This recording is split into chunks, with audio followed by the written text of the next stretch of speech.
নমস্কার বন্ধুরা, আমি শ্রাবণী আপনাদের সবাইকে স্বাগত জানাই আমার শ্রেয়াস কিচেনে। আজকের পর্বে আমি নিয়ে এসেছি দুটো রেসিপি। একটি হলো সাবেকি নিরামিষ রেসিপি ঝিঙে আলু দিয়ে মুগের ডাল, আর হচ্ছে ঝিঙের খোসা বাটা। ঝিঙের খোসা বাটা একদম ভিন্ন স্বাদে ভিন্নভাবে তৈরি, বলে না দিলে কেউ বুঝতেই পারবে না যে এটা ঝিঙের খোসা বাটা। এর আগেও আমি ঝিঙের খোসা বাটার রেসিপি শেয়ার করেছি, তবে আজকের এই ঝিঙের খোসা বাটার রেসিপিটি একদমই অন্যভাবে তৈরি।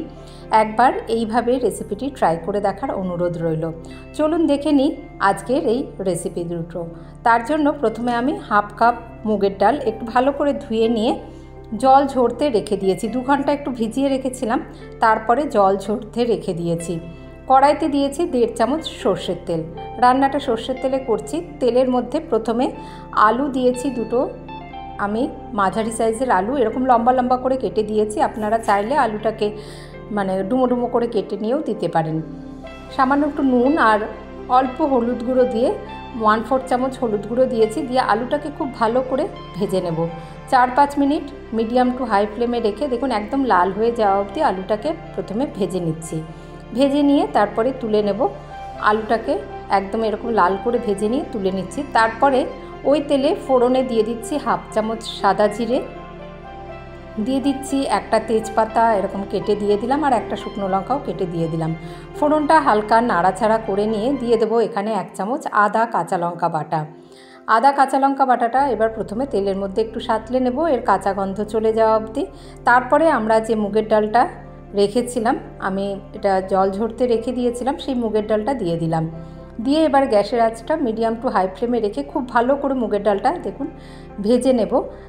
এটা যতক্ষণ ওই জলটা শুকনো হয়ে যাচ্ছে সেই সময় অবধি একটুখানি ভেজে নিলাম। তারপরে এখানে আমি দিয়ে দিয়েছি ঝিঙে, দুটো ঝিঙে দিয়েছি। ঝিঙেটাকে একটু বড় বড় করে কেটেছি। ঝিঙেটাকে একটু বড় বড় করেই কেটেছি আমি। তারপরে ঝিঙেটাও ভালো করে মুগের ডালের মধ্যে একটুখানি মিশিয়ে নিয়ে তারপরে নুন দিয়ে দেব, তাহলে ঝিঙের জলও ছেড়ে আসবে আর তাতে মুগের ডালটাও কিন্তু অনেকটা সিদ্ধ হয়ে আসবে। দিয়ে দিলাম আবারও 1/4 চামচ হলুদ গুঁড়ো। এখানে আন্দাজ মতো নুনটা দিয়ে দিয়েছে। আলু ভাজবার সময় নুন দিয়েছে, আবার এখানেও নুন দিয়ে দিলাম। প্রয়োজন হলে পরে আরেকবার নুন চেক করে নিয়ে দিয়ে দেব। ভালো করে নুন হলুদটা মিশিয়ে নিলাম। এবার ঢাকা দিয়ে আমরা 3-4 মিনিট লো টু মিডিয়াম হিটে এটা রান্না করে নেব। এতে ঝিঙেরও জলটা বেরিয়ে আসবে, তার ফলে মুগের ডালটাও কিন্তু আস্তে আস্তে সিদ্ধ হয়ে যাবে। দেখুন ঝিঙেটা অনেকটা মজেও এসেছে, আর ঝিঙে থেকে বেশ একটু জল বেরিয়ে এসেছে, সেই জন্য এই মুগের ডালটাও কিন্তু অনেকটা সিদ্ধ হয়ে আসছে। এবার আমরা জলটা একদম শুকনো হয়ে গেল, তখন আমি দিয়ে দিচ্ছি জিরে গুঁড়ো দিয়েছি এখানে আমি 1 চামচ, আর লঙ্কার গুঁড়ো দিলাম 1/2 চামচ। লঙ্কার গুঁড়ো এখানে যেহেতু এটা নিরামিষ রান্না, আর প্রথমেও একটুখানি আমি আদা কাঁচা লঙ্কা বাটা, তখনও একটা কাঁচা লঙ্কা একটু বেটে দিয়েছিলাম আদার সঙ্গে, 1 ইঞ্চি আদা আর একটা কাঁচা লঙ্কা বেটে দিয়েছিলাম, তাই এখানে আমি 1/2 চামচ লঙ্কার গুঁড়ো দিলাম। গুঁড়ো মশলাটাকে একটুখানি ভালো করে প্রথমে কষিয়ে নিয়ে গুঁড়ো মশলার কাঁচা গন্ধ চলে গেলে ভেজে রাখা আলুটা দিয়ে 2 মিনিট আবার রান্না করে নেব। 2 মিনিট ভালো করে আলুটাও মিশিয়ে নিলাম। তারপরে আমরা দিয়ে দেব জল, এই সবটা ডুবে যায় সেই মতো জল দিয়ে দিলাম। একদম 1 কাপের থেকেও একটু বেশি জল দিয়েছি। এবার ঢাকা দিয়ে লো টু মিডিয়াম হিটে রেখে আমরা 7-8 মিনিট রান্না করে নেব। তাহলে আলুটা সিদ্ধ হয়েই যাবে আর মুগের ডালটাও কিন্তু সিদ্ধ হয়ে যাবে। এখানে আমরা দেখে নিই, দেখুন আলুটা সিদ্ধ হয়ে গিয়েছে, আর মুগের ডালটাও একটু চেক করে নেব যে মুগের ডালটাও সিদ্ধ হয়ে গিয়েছে কিনা। মুগের ডালটাও কিন্তু এখন সিদ্ধ হয়ে গিয়েছে। এবারে এই যে মুগের ডালটাও যেহেতু সিদ্ধ হয়ে গিয়েছে, আমরা এটা নিরামিষ রেসিপি, সেই জন্য এখানে দিয়ে দিচ্ছি একটু চিনি, আর দিয়ে দিলাম 1/4 চামচ গরম মশলার গুঁড়ো, 1 চামচ দিয়ে দিচ্ছি ঘি। সবটা ভালো করে একটু মিশিয়ে দিচ্ছি। দেখুন এইরকমই ডালটা বেশ এরকম ঝিঙে আলু দিয়ে এটা এরকম ঘনই রেসিপিটি তৈরি হয়, আর একটু ঠান্ডা হলে এটা আরেকটু বসে যাবে, তার জন্য আর পাতলা আর শুকাবো না। এটা এইভাবে আমরা সবটা মিশিয়ে দিয়ে গ্যাসের আঁচ বন্ধ করে দিয়ে এবার ঢাকা দিয়ে স্ট্যান্ডিং টাইমে রেখে দেবো, তারপরেই এটা পরিবেশন করে দেব। এবারে আজকের যে বিশেষ পদটি ঝিঙের খোসা বাটা, সেটার জন্য আমি দিয়েছি কড়াইতে 1.5 চামচ মতো তেল দিয়েছি। প্রথমে 5-6 কোয়া রসুন দিয়ে দিয়েছি, তারপরে ঝিঙের খোসাগুলো দিয়ে দিলাম। দিয়ে খুব ভালো করে একটুখানি ভেজে নিচ্ছি। এবারে দিয়ে দেবো টমেটো। এখানে আমি দুটো মাঝারি সাইজের টমেটো দিয়ে দিলাম। দিয়ে দিচ্ছি নুন, যাতে এগুলো সব ভালোভাবে নরম হয়ে যায়। টমেটোটাও নরম হয়ে যাবে। নুন দিয়ে প্রথমে ভালো করে একটুখানি ভেজে নিচ্ছি। দেখুন টমেটোটাও আস্তে আস্তে নরম হয়ে আসছে, আর এই খোসাটাও ভালো করে একটু ভেজে নেব।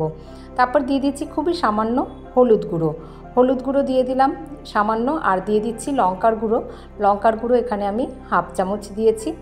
দিয়ে আবারও ভালো করে গুঁড়ো মশলাটা একদম কাঁচা গন্ধ চলে যাওয়া অবধি গুঁড়ো মশলাটাকেও আমরা ভালো করে কষিয়ে নেব। এখন দেখুন টমেটোটা কিন্তু আস্তে আস্তে নরম হয়ে এসেছে। এবারে এখানে আমি দিয়ে দিচ্ছি একটা কাঁচা লঙ্কা আমি সেই জন্য হাফ চামচ মতো লঙ্কার গুঁড়ো ব্যবহার করেছিলাম। আর লঙ্কার গুঁড়ো ব্যবহার না করলেও আপনারা চাইলে এখানে কাঁচা লঙ্কায় দুটো দিয়ে দিতে পারেন। তারপরে এখানে দিয়ে দেব একটি বিশেষ উপকরণ, সেটা হচ্ছে একটু ভাজা চিনেবাদাম, আর সামান্য একটুখানি চিনি দিয়ে দিলাম। দিয়ে এবার এই এক মুঠো মতো ভাজা চিনেবাদাম দিয়ে দিলাম। সব ভালো করে একটুখানি আবারও সাঁতলে নেব। তারপরে দিয়ে দেব জল এখানে একদম এই যে সবটা ডুবে থাকে মতো, সেই মতো হাফ কাপ থেকে 1 কাপ মতো, 1 কাপ না একটু কমই জল দিলাম, এই যে সব যেন ডুবে যায় সেই মতো জল দিয়ে ঢাকা দিয়ে 5 মিনিট মতো লো টু মিডিয়াম হিটে আমরা রান্না করে নেব। 5 মিনিট পরে দেখুন একদমই এখনও অনেকটাই জল রয়েছে। এবার গ্যাসের আঁচটা বাড়িয়ে দিয়ে একটু জলটা শুকনো করে নেব। তারপরে এটাকে ঠান্ডা করে নিয়ে আমরা পেস্ট বানিয়ে নেব। সচরাচর আমরা যে বাটা বা ভর্তা রেসিপিগুলো যেভাবে বানায়, এটা একদমই একটু অন্যভাবে। এইভাবে এটাকে এবার পেস্ট বানিয়ে নিয়ে তারপরে আর কিছু এতে মেশাতে হবে না। এইভাবে দেখুন একদম জলটা শুকিয়ে নিয়েছি। এবার এটা ঠান্ডা করে নিয়ে এর পেস্ট বানিয়ে নেব। বলে না দিলে কেউ বুঝতেই পারবে না যে এটা ঝিঙের খোসা বাটা। একদমই অন্য স্বাদের হয়, খেতে কিন্তু দারুণ হয়। গরম ভাতে শুধু এই ঝিঙের খোসা বাটা যদি এইভাবে বানানো থাকে, তাই দিয়েই কিন্তু খাওয়া হয়ে যাবে। দেখুন আমাদের এই ঝিঙে আলু দিয়ে যে মুগের ডালের রেসিপি, এটা তো একটি সাবেকি নিরামিষ পদ, এটা আমরা সকলেই বানিয়ে থাকি। বা ঝিঙের খোসা বাটা যেভাবে আমরা বানাই তার থেকে একদমই অন্যভাবে। দেখুন এটা দেখতেও হয় একদম অন্যরকম। তাই বললাম, বলে না দিলে কেউ বুঝতেই পারবে না যে এটা ঝিঙের খোসা বাটা। একবার রেসিপিটি এইভাবে ট্রাই করে দেখবেন, আশা করি আপনাদের ভালো লাগবে। ভালো লাগলে একটি লাইক অবশ্যই দেবেন, আর আমাকে সাপোর্ট করতে চ্যানেলটিকে সাবস্ক্রাইব করার অনুরোধ রইল। যে সকল বন্ধুরা আমার পাশে আছেন তাদেরকে জানাই অসংখ্য ধন্যবাদ। রেসিপি দুটো ট্রাই করার অনুরোধ রইল। আজ তাহলে এই পর্যন্ত, আসবো আবার অন্য কোনো রেসিপি নিয়ে। ভালো থাকবেন সকলে, ধন্যবাদ।